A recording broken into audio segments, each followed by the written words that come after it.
നമസ്കാരം. ചരിത്രത്തിൽ ഒരിക്കലും കണ്ണൂർ നേടിയിട്ടില്ലാത്ത വികസനം എടുത്തുപറഞ്ഞ് LDF സ്ഥാനാർത്ഥി ശ്രീമതിയുടെ വോട്ടുതേടൽ.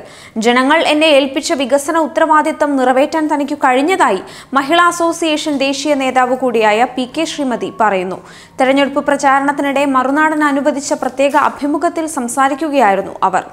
LDF മുന്നണിയുമായി ജനങ്ങൾ അനുദിനം അടുക്കുകയാണ്. UDF സ്വാധീന മേഖലകളിൽ പോലും MP എന്ന നിലയിലും സ്ഥാനാർത്ഥി എന്ന നിലയിലും ഊഷ്മളമായ സ്വീകരണമാണ് തനിക്ക് ലഭിക്കുന്നതെന്നും തനിക്ക് അനുകൂലമായ കാറ്റ് മണ്ഡലത്തിൽ തുടരുകയാണെന്നും PK ശ്രീമതി പ്രതികരിച്ചു. അവരുടെ പ്രതികരണത്തിലേക്ക്. പാർലമെന്റ് മണ്ഡലത്തിലെ മൂന്നാം ഘട്ടം പര്യടനം ഞങ്ങൾ ആരംഭിച്ചു. ഇന്നലെ അഴീക്കോടായിരുന്നു, ഇന്നിപ്പോൾ തളിപ്പറമ്പ് മണ്ഡലത്തിലാണ്. ഈ മൂന്നാം ഘട്ടം പര്യടനം ഇന്നലെ അഴീക്കോടും ഇന്നിപ്പോൾ തളിപ്പറമ്പും കണ്ടപ്പോൾ കുറേ കൂടി ആവേശവും കുറേ കൂടി ബഹുജനങ്ങളിൽ LDF എന്ന നമ്മുടെ പ്രസ്ഥാനത്തോട് കൂടുതൽ അടുപ്പവും ജനങ്ങളിൽ ഉണ്ടാകുന്നു എന്നുള്ള തോന്നലാണ് എനിക്കുണ്ടായിട്ടുള്ളത്. നല്ല രാവിലെ 7:30 മണിക്ക് പരിയാരത്ത് നിന്ന് തുടങ്ങിയപ്പോൾ വലിയൊരു ജനക്കൂട്ടമായിരുന്നു അവിടെ ഉണ്ടായിരുന്നത്. പരിയാരം നമുക്ക് നല്ല സ്വാധീനമുള്ളൊരു സ്ഥലമാണെന്ന് വെക്കാം. പക്ഷെ അതേസമയത്ത് ചപ്പാരപ്പടവിലെത്തുമ്പോഴും നല്ല വെയിലത്ത് പോലും അങ്ങനെയുള്ള സ്ഥലങ്ങളിലൊക്കെ തന്നെ വലിയ ഒരു ജനക്കൂട്ടം ഞങ്ങളെയും കാത്തിരിക്കുന്നുണ്ടായിരുന്നു. അത് വ്യക്തമാക്കുന്നത് LDF ജയിക്കണം, LDFിൻ്റെ സ്ഥാനാർത്ഥി ജയിക്കണം എന്നുള്ള ജനങ്ങളുടെ ചിന്ത പ്രതിഫലിപ്പിക്കുന്ന സ്വീകരണമാണ് എല്ലാ സ്ഥലത്തും ലഭിച്ചുള്ളത്. ഏറ്റവും അവസാനം 1 മണിക്ക് കുപ്പത്ത് കണ്ടതും നിങ്ങൾ വന്നിട്ടുണ്ടോ എന്ന് എനിക്കറിയില്ല. കുപ്പത്ത് കണ്ട മീറ്റിങ്ങും അതുപോലെ തന്നെ ഒരു ചിന്ത LDF ജയിക്കണം, അത് ജനങ്ങളുടെ ആവശ്യമാണെന്നുള്ള ഒരു വികാരം പൊതുവെ കേരളത്തിലുണ്ട് എന്നുള്ളതാണ് എൻ്റെ അഭിപ്രായം. അതിൻ്റെ ഒരു ഇമ്പാക്റ്റ് കണ്ണൂർ അതെ, തീർച്ചയായിട്ടും അത് കേരളം ഇന്ന് ഭരിക്കുന്ന LDF ഗവൺമെൻറ്റിൻ്റെ 3 വർഷക്കാലത്തെ ഭരണ നേട്ടം എന്ന് പറഞ്ഞാൽ നിസ്സാരമല്ല. അത് ജനങ്ങളെ നേരിട്ട് അവരുടെ ജീവിതവുമായി ബന്ധപ്പെടുത്തുന്ന ഒട്ടനവധി ക്ഷേമ പ്രവർത്തനങ്ങൾ നമ്മുടെ ഗവൺമെൻറ് ചെയ്തിട്ടുണ്ട്. അതുകൊണ്ട് തന്നെ ഒന്നും ഒരു മാറ്റം വരുത്താൻ പറ്റിയിട്ടില്ല. ടൂറിസം പദ്ധതിക്ക് പ്രോജക്റ്റിന് പൈസ കൊണ്ടുവരാൻ പറ്റിയിട്ടില്ല. ഇതൊക്കെ കൊണ്ടുവരാൻ എനിക്ക് സാധിച്ചല്ലോ. ഇപ്പോൾ 13 റോഡുകൾ, ഇപ്പോൾ തളിപ്പറമ്പിൽ നിന്ന് ഇരട്ടിയിലേക്കുള്ള റോഡ് ഏറ്റവും അവസാനം 35 കോടിയാണ് പാസ്സായത്. എല്ലാം കൂടി 10,250 കോടിയുണ്ട്. ബാക്കിയെല്ലാം ടെൻഡർ ചെയ്തു. മറ്റേ തളിപ്പറമ്പ് ഇരട്ടി 35 കോടി മാത്രമേ ടെൻഡർ ചെയ്യാൻ ബാക്കിയുള്ളൂ. PMGSY റോഡ് വേറെയുണ്ട്.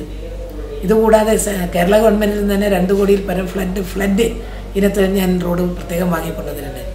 ഇതെന്ന് പറഞ്ഞാൽ ജനങ്ങളുടെ ആവശ്യങ്ങൾ എന്താണെന്ന് മനസ്സിലാക്കി ഇടപെടാൻ കഴിയണം എന്നുള്ള എൻ്റെ LDFിൻ്റെ ഒരു പ്രവർത്തക അല്ലെങ്കിൽ CPMൻ്റെ ഒരു പ്രവർത്തക എന്നുള്ള നിലയിൽ എൻ്റെ ഉത്തരവാദിത്വമാണ്, എൻ്റെ ചുമതലയാണ് ജനങ്ങൾക്ക് വേണ്ടി പ്രവർത്തിക്കുക എന്നുള്ളത്. അത് ഞാൻ ചെയ്യാൻ എൻ്റെ കഴിവിൻ്റെ പരമാവധി ശ്രമിച്ചിട്ടുണ്ട്. അത് തീർച്ചയായിട്ടും ജനങ്ങൾക്കിടയിൽ വലിയ മതിപ്പുണ്ട് എന്ന് തന്നെയാണ് എനിക്ക് തോന്നിയിട്ടുള്ളത്. എവിടെ പോയാലും ജനങ്ങളുടെ ഒരു സ്നേഹവും ജനങ്ങളുടെ ഒരു സപ്പോർട്ടും അത് നമുക്ക് എത്ര ബാധ്യതരാവാം.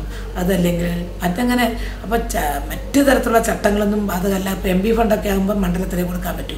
പക്ഷേ പ്രശ്നങ്ങൾ ഇടപെടുന്നതിൽ നമുക്ക് ബുദ്ധിമുട്ടില്ല. എല്ലാ പ്രശ്നത്തിലും ഞാൻ ഇടപെട്ടിട്ടുണ്ട്. അതുപോലെ തന്നെ MP ഫണ്ട് ചെലവഴിക്കുന്നതിൽ ഒരു തരത്തിലുള്ള പാർഷ്യാലിറ്റി ഇല്ല.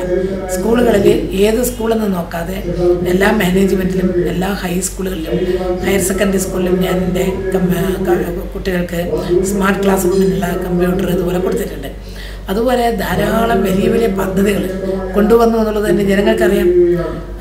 റെയിൽവേ സ്റ്റേഷനിൽ പോകാത്തവർ വളരെ കുറവായിരിക്കുമല്ലോ നമ്മുടെ ജില്ലയിൽ. റെയിൽവേ സ്റ്റേഷനിൽ വന്ന മാറ്റം അറിയാം. ഇപ്പം ഞാൻ കുപ്പത്തല്ലേ ഇരിക്കുന്നത്. 80 കോടിയുടെ പ്രോജക്റ്റ് കേന്ദ്രമന്ത്രി അൽഫോൻസ് കണ്ണന്താനം വന്നിട്ടാണല്ലോ തറക്കല്ലിട്ടത്. 80 കോടിയുടെ പ്രോജക്റ്റ് കണ്ണൂർ ജില്ലയിൽ ഇതിനു മുൻപ് ഒരു MP കൊണ്ടുവന്നിട്ടില്ലല്ലോ. ഭരിക്കുന്ന ഗവൺമെൻറ് അവരുടെ കോൺഗ്രസിൻ്റെതാവുക.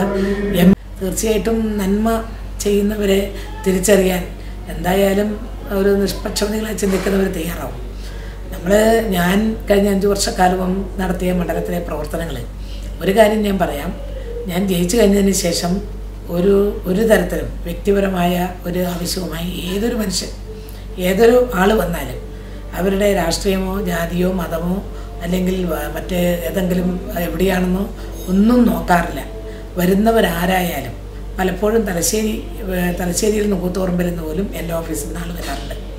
അങ്ങനെ വരുന്നവർ പ്രത്യേകിച്ച് കണ്ണൂർ എന്ന് പറയുമ്പോൾ കാസർഗോഡ് പോകാണ്ട് അതേ പയ്യന്നൂർ കല്യാശ്ശേരി ഭാഗത്തുനിന്ന് ആളുകൾ വരും.